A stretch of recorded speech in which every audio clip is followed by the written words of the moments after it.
The highly anticipated release of God of War Ragnorok is due in November 2022.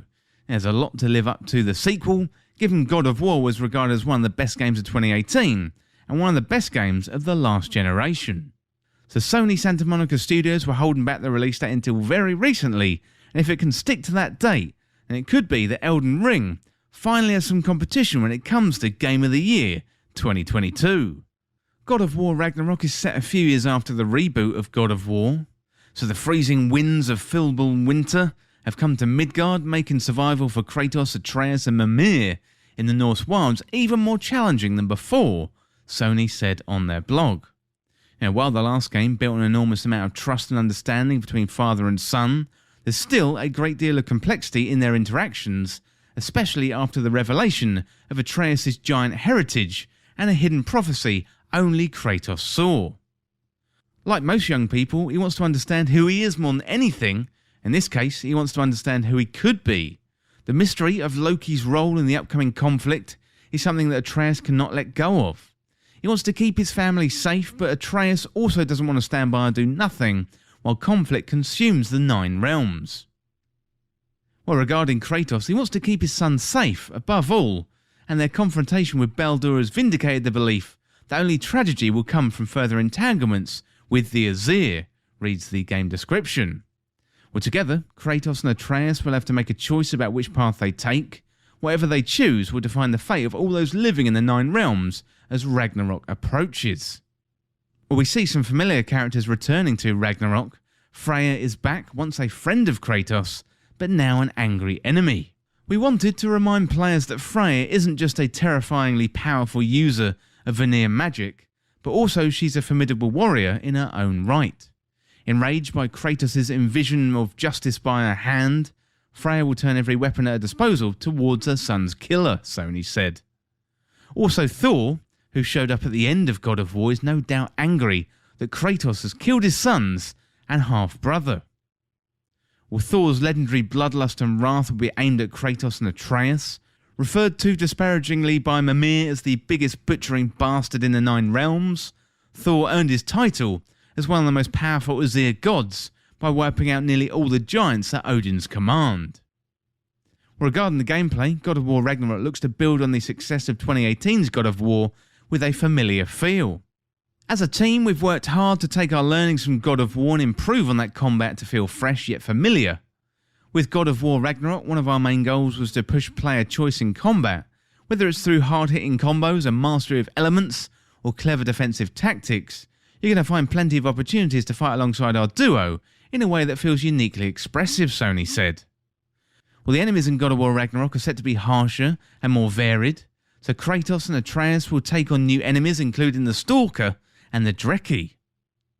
With an expanded cast of adversaries, we aim to keep each combatant encounter memorable, for the smallest brawls to the big showstopper bosses, Sony said. So back in God of War 2018 we got to visit 6 of the 9 realms, and Ragnarok is finally going to let us visit all 9. This includes the 3 that were not in the original, including Vanaheim, Svartalfheim and Asgard. So new areas from previous locations will also be added to the game. So exploring the realms will take you everywhere from verdant, otherworldly jungles to intricate subterranean mining networks, and this installment in the series will bring you a more diverse, beautiful and mysterious variety of locations than any other God of War game, said Sony. Well, if you were planning on catching up with God of War 2018, well, now is a great time to do so. Well, God of War Ragnarok had a journey to get to its current release date of the 9th of November 2022. Sony Santa Monica Studios repeatedly stated it would make its 2022 release date without actually revealing the date before summer 2022. Well, fans were vocal, protesting it wasn't likely to make 2022, even going so far as to harass and threaten members of the studio. It really is a hard watch sometimes, frankly embarrassing being a video game fan watching how some fans behave. It's a miracle that video games come out at all sometimes.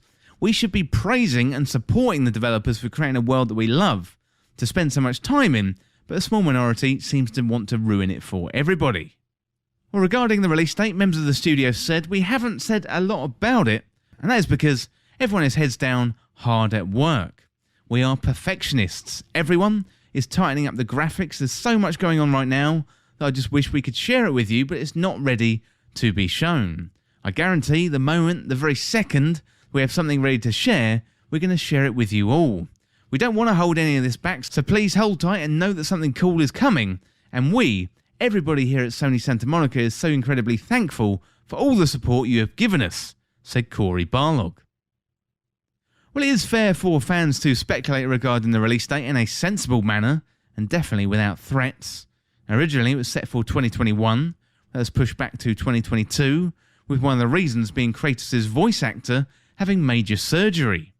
So Christopher Judge said via Twitter, "To the beloved fandom, Ragnarok was delayed because of me. In August 2019, I couldn't walk. I had to have back surgery, both hips replaced and knee surgery, and they waited for me to rehab." Well, fair enough, that does sound pretty major. It's good to see that Sony Santa Monica Studios are supporting their voice actors. Judge even complimented the studio by saying, "So no threats, no who do you think you are, nothing but love and support." And Sony Santa Monica has never said a word about the delay and what it caused. Studios can be assholes, but this company, from top to bottom, should definitely give us hope. So while God of War Ragnarok is planned for PS5, it's also coming out on the PS4, and we don't yet know the differences between the versions, although we are likely to get news of that closer to the release. I imagine we're going to have the deep dive Sony State of Play in September or October. We'll go into more detail related to Ragnarok. You're going to be able to upgrade the PS4 version for $10 and get the PS5 upgraded digital version. Well, God of War did come out on PC earlier in 2022, but there's no plans to release God of War Ragnarok on PC on the same day and date. This is likely to be a major reason for fans to buy a PlayStation 5, and by releasing it on PC on the same day, Sony, they could make more money, but they would also be restricting a potential audience of buying into their PlayStation ecosystem. Well, this is further complicated by the difficulty of getting a PS5 at the moment. It's still not readily available in the shops or online nearly 2 years after the console launch. Now, given Sony has released former PlayStation exclusives on the PC this year, including God of War and Spider-Man, so it's likely that God of War Ragnarok will appear in the future on PC, but I would imagine sometime in 2025 or 2026, there's probably a more realistic date. Well, Sony Santa Monica Studio have said it's going to be the conclusion to the Norse mythology story for Kratos. That is according to Cory Barlog, director of the first game, although he has handed over the reins of the directorship to the new one, and that is Eric Williams. Barlog said they decided to stop at 2 games, otherwise they'd end up working on the story for about 20 years. Barlog said it would get too complex if the story is drawn out, so they wanted to conclude it with 2 entries. Well, the complexity radiates out and ripples like a pond. We could make it an ocean and have those ripples just go on for thousands of miles. But is that necessary and is that beneficial, or are we feeling like, if you know what, it's just spreading out too far apart, Barlog said. The ripples just get too far apart and you just sort of lose the plot a little bit. Well, that is it for God of War Ragnarok for now. I'm really excited, and I think it's going to be one of 2022's best games. Hopefully, it's going to give Elden Ring a run for its money when it comes to the Game of the Year 2022. Well, that is it for now for God of War. Really looking forward to that new game, and also really enjoyed playing through God of War 2018 over the last couple of weeks. I definitely recommend doing so if you have the chance. And as always, thank you so much for watching or listening. Hit that subscribe button down below and subscribe to This Week in Video Games. Or you can check me out on Twitter at TWIVG Podcast. If you enjoyed this video, found it useful, liking and sharing the video would really help me out. Otherwise, checking out the other videos on the channel. Thanks again. I'll see you soon.